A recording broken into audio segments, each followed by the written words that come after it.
tenemos nosotros en pantalla al doctor Percy Vilches. Eres abogado, escritor y analista político. Percy, ¿cómo estás? Muy buenas noches. Te saluda Mercedes Morocho. Muy bien, buenas noches. Gustoso de estar en tu programa una vez más, para lo que gustes. Gracias. Percy, queremos tratar este tema tan importante que es la violencia política y la posverdad.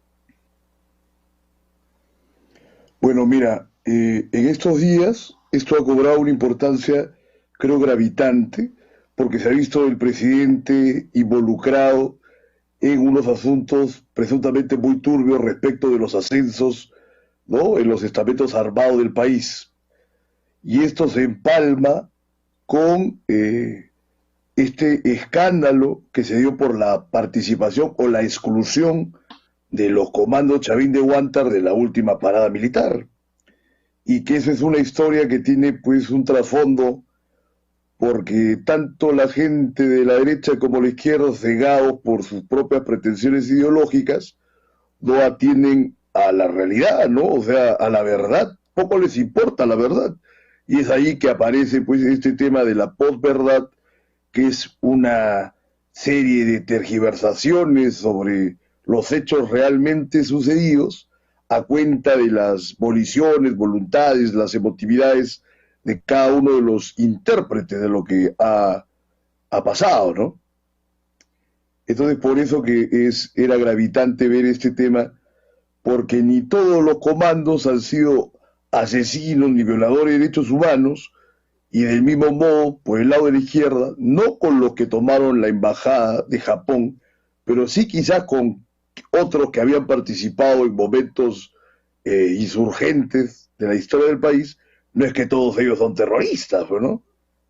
Por ejemplo, Béjar, que participó en el Ejército de Liberación Nacional y que fue ministro en este gobierno de Castillo, en su momento se le decía que era un terrorista, pese a que luego él había trabajado con Velasco, en lo que ya se daba, digamos, un elemento permeable dentro de que era la conformación de las Fuerzas Armadas y los estamentos guerrilleros. Igual como está en los textos de historia, o sea, el partido aprista en los años 40, que tuvo también pretensiones revolucionarias, en su momento fueron procesados como terroristas, ¿no? Pero dentro de ellos muy honorables ciudadanos, y que tuvieron preeminencia luego en el Congreso, como Villanueva del Campo, ¿no?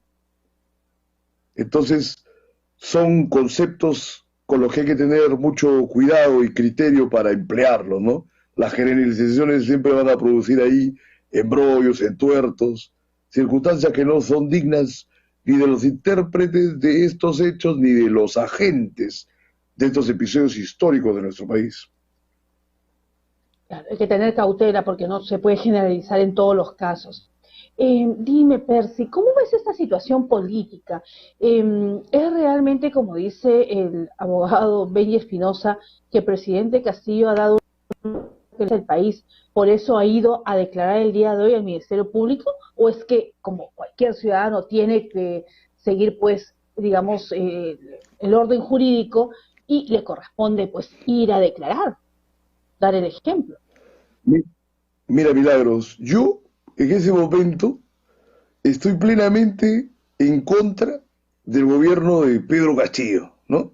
Me parece ya que es insalvable su permanencia en el poder, pero de ninguna manera podría coludirme con la diversidad de personajes que sostienen en apariencia esta misma posición, porque hay individuos que son tan o más deleznables que Castillo y que se pintan y se maquillan como si fueran los grandes abanderados de la moral nacional, y es algo falso, ¿no?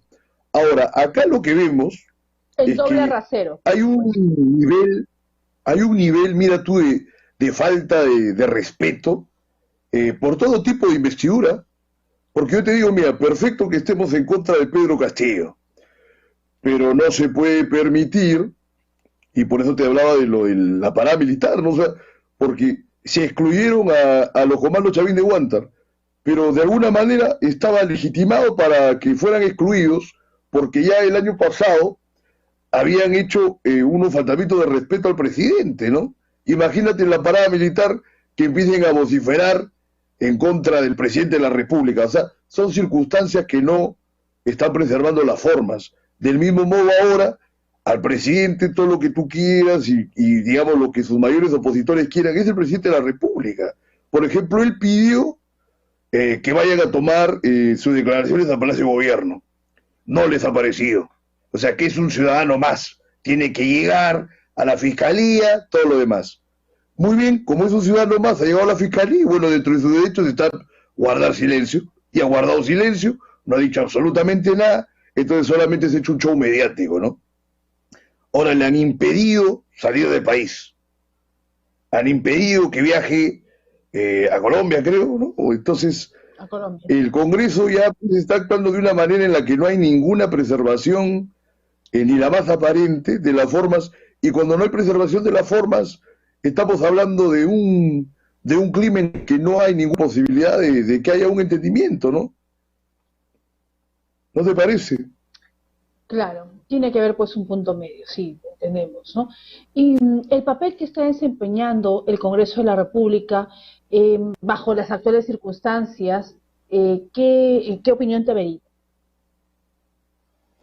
Mira, el Congreso es verdaderamente una espiral de empeoramiento permanente, ¿no? O sea, cuando uno piensa que las cosas no pueden ser peores, el Congreso se encarga de demostrar que siempre se puede estar peor. O sea, después del periodo en el que Fuerza Popular tuvo la mayoría en el Congreso, el que menos decía ya no se puede caer más bajo. Bueno, este Congreso ha demostrado que se puede caer una y mil veces más bajo, ¿no? A partir de los diversos fraccionamientos que se han dado, la creación de nuevas bancadas, inclusive lo de los famosos niños que alcahueteaban los intereses de Pedro Castillo, y ahora último, ¿no? Esta diversificación que se dio para elegir a la mesa directiva del Congreso con 4 listas, cuando según todos los acuerdos se iban a hacer solamente 2, ¿no? Entonces, vemos de que no hay ninguna categoría, no solamente por cuenta de quienes están en el Poder Ejecutivo, sino que el Congreso no sirven de contraparte. Y además han demostrado su ineficacia, no han hecho una fiscalización adecuada durante este primer año de gobierno de Pedro Castillo, ¿no? O sea, prácticamente Castillo ha hecho lo que ha querido y el gobierno no ha podido absolutamente objetar lo más mínimo, a tal extremo que las reiteradas solicitudes de vacar al presidente no llegaban a completar el número de votos que correspondían para tales efectos, que ninguna otra magia encierra una vacancia presidencial, sino que se constituyan los votos suficientes para que se pueda proceder a esta institución, ¿no? Entonces es verdaderamente un horizonte de desastre y que la nueva mesa directiva del Congreso no auspicia, ni mucho menos garantiza que su desenvolvimiento va a ser diferente, ¿no?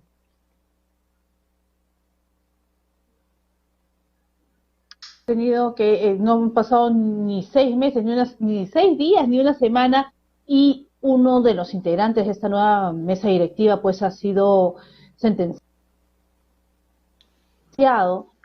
El tercer vicepresidente, claro.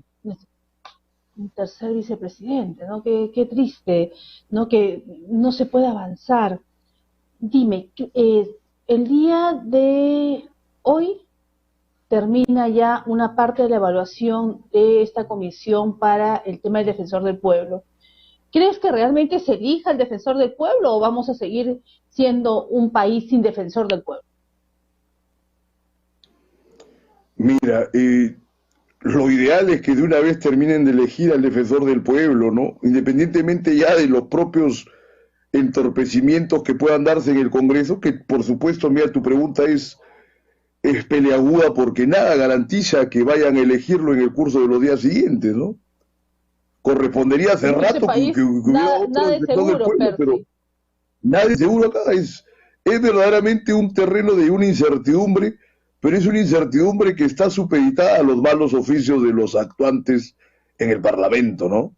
En el que prevalecen los intereses personales y ni siquiera por preservar las formas fingen que les importa el país. O sea, hasta esos extremos ha decaído la política nacional, que ni siquiera les interesa camuflar sus bajos instintos, ¿no? Que te- Mira tú Que nada más lo que ha vivimos, pasado con este otro individuo que ha sido acusado de violación, ¿no? Por uno de los técnicos de su despacho, que creo que es algo que no se ha dado en otro periodo parlamentario. Qué horrendo, ¿no? vivimos en un país donde el terreno es minado, pero el problema es que los que estamos en el terreno minado somos los ciudadanos, somos aquellos que hemos sufrido un tema de la pandemia y seguimos todavía. Entonces, Percy, desde el punto de vista de análisis político, ¿crees que pronto se pueda llevar a un equilibrio? Es decir, si sale de una vez Pedro Castillo, esa es la solución. O sea, sale Pedro Castillo, se remueva Dina Boluarte, es decir, cae este gobierno totalmente, y con un nuevo gobierno o vendrán los salvadores realmente, porque existe un doble rasero. O sea, hay que ser justos, como bien lo estás detallando. Por supuesto. Mira, no hay salvadores para este país. Quien diga que van a llegar a salvar al país los sucesores de Pedro Castillo van a mentir, como han venido mintiendo el curso de todos los últimos años, ¿no? Y todos los últimos periodos electorales. Mira, francamente, aunque suene utópico y romántico, o sea, las únicas alternativas que han tenido los pueblos para poder forjarse un destino mejor ha sido la educación. Ahora, es claro que a ningún gobierno le interesa dar importancia a la educación y a la cultura. Entonces la gente, los propios ciudadanos, por su propia cuenta, van a tener que autoeducarse. Mira, yo te digo que casi todo el conocimiento del mundo, de lo que se ha producido en los últimos siglos, y por lo menos en un nivel impreso, está al alcance de un clic. O sea, estiras tu dedo en tu celular, en tu tablet, en tu laptop, y puedes empezar a descargar documentos, libros, documentales, películas importantes. La gente tiene que reaccionar, porque si no reacciona y la gente no procura su propia autoeducación, lo que se decía el autodidactismo, vamos a seguir igual que siempre, ¿no? Eligiendo a los personajes de la peor calaña. Ahora, yo te digo la educación del ciudadano en general, pero creo que el peso de los intelectuales en todo este desastre es inmenso, ¿eh? Porque recuerda tú nada más en el curso de la última segunda vuelta electoral, cómo buena parte de la intelectualidad, entre comillas, progresista, se volcó con un gran interés sobre Pedro Castillo y han defendido a Pedro Castillo de todas las maneras posibles aún hoy. Entonces lo han dejado ser bajo los peores pretextos y prejuicios que han podido concebir respecto del racismo, el clasismo y todo un sumum de teorías que no tenían nada que ver sino con la dificultad que ellos tenían para describir simplemente que Castillo era un hombre que no tenía ninguna competencia para pretender el sillón presidencial. Del mismo modo que Keiko Fujimori, que tampoco tiene ninguna condición para tentar un cargo tan importante como la presidencia de la República, y sin embargo, durante casi una década ha estado tentando insistentemente, ¿no?, el sillón presidencial, como si fuera algo que además ella se lo mereciera, ¿no?, y por algún desvarío de su cabeza y de los interesados en que el fujimorismo se mantenga existiendo, ¿no? Entonces, aquí lo que correspondía era que se vete a ambos candidatos y se realice un nuevo proceso electoral. Claro que ahora parece fácil decirlo y de todas maneras era algo poco práctico, pero no estuviéramos metidos en el desastre que estamos ahora sumidos si la ciudadanía hubiese tenido el criterio de no considerar el voto como una mera apuesta. O sea, no podemos estar rigiendo los destinos del país de una manera tan irresponsable como es la manera en la que se ha conducido el electorado en el curso de estos últimos años. O sea, debe hacerse responsable el pueblo y la ciudadanía de estos efectos letales y desastrosos que han tenido sus malas decisiones, que es algo que todo el mundo evita señalar y creo que es meritorio que lo digamos en este momento, Mercedes. Efectivamente. es idea de que los peruanos también, pues, reflexionemos. O sea, ¿qué pasa con el presidente? Bueno, pero ¿qué pasa con nosotros? Para que el señor sea presidente, tuvo que tener un electorado. Entonces, los que votaron por Pedro Castillo, oye, yo voté por Pedro Castillo, pero se votaba. Bueno, en fin, ya ahora, este tema hay que reflexionar. O sea, tenemos una suerte de mala racha con presidentes todititos involucrados en temas de corrupción, unos condenados, otros no condenados, unos fugitivos, otros que se suicidó, en fin, al menos que estaban en proceso de investigación.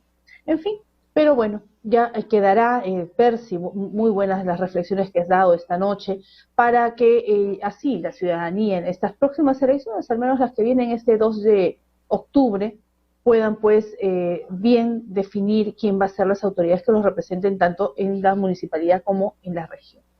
Muchísimas gracias, Percy. Un placer tenerte aquí en el programa, pero no sin antes decirnos cuál ha sido el último libro que has escrito, que nos estabas comentando, y dónde los pueden encontrar. Bueno, mira tú, publiqué un libro de ensayos casualmente que está lleno de reflexiones sobre el país, nuestro pasado, el presente y algunas ideas acerca del futuro que nos merecemos, pero por el que tenemos que luchar. Mi libro se titula 200 imágenes críticas del Perú ante el Bicentenario, la verdad oculta.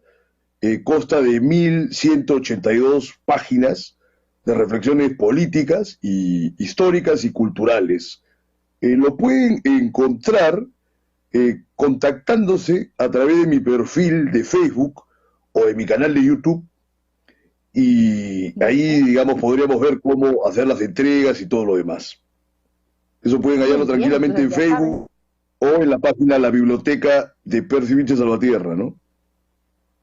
Muy bien, Percy, te agradecemos la participación interesantísima y te convocamos por una próxima oportunidad para tocar esos temas de la coyuntura política. Muy buenas noches. Con el mayor de los gustos. Buenas noches. Igualmente, muy buenas noches. Bien.